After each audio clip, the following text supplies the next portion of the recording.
Hi guys, welcome to Everyone Can Fish. Follow, like, share, please. Hari ini saya nak showcase spinning reel dari Roy B. Yang ni model Adira SW. Okay? Jom kita tengok reel dia dulu. Roy B Adira SW. Tengok.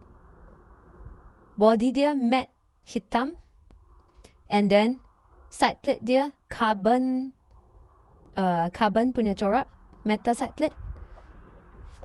Screw in handle, aluminium handle juga.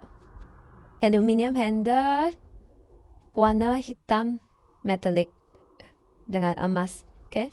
Spool dia pun hitam metallic dengan emas. Nah ini, okay. Biar emas. Okay. Dan ini full metal body punya, memang tahan lasak lah. Adira SW Roy B Adira SW full metal body ha. Full metal body. Full metal body Roy B Adira SW. Jom kita dengan drag dia dulu. Drag dia memang kuat lah. Drag power 22 kilo. Memang besar lah drag dia. Okay. Yang ni size 6500. Roy B Adira SW. Oh, memang padu lah. Color pun cantik.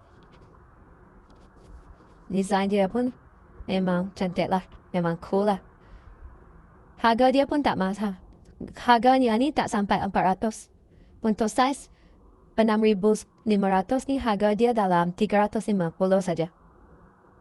Roy B Adira SW. Yang ni sesuai untuk pancing bottom, jigging, popping boleh. Okay. Metal body, neck strap pun tinggi, memang tahan lasak lah yang ni. Roy B Adira SW. Okay. Jom kita tengok kotak dia dulu lah. Yang ni dia ada size 5,500, kecil sikit. Yang ni 6,500. Okay.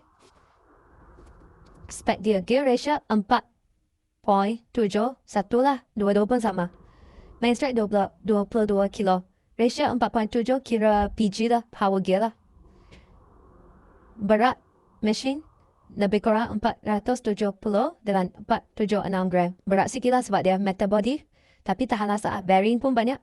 9.1. Okay. Full metal body side plate dengan rotor.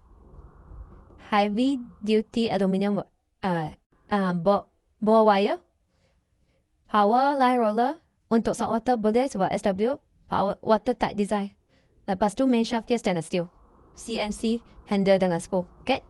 Yang ni Roy B Adira SW. Memang cool.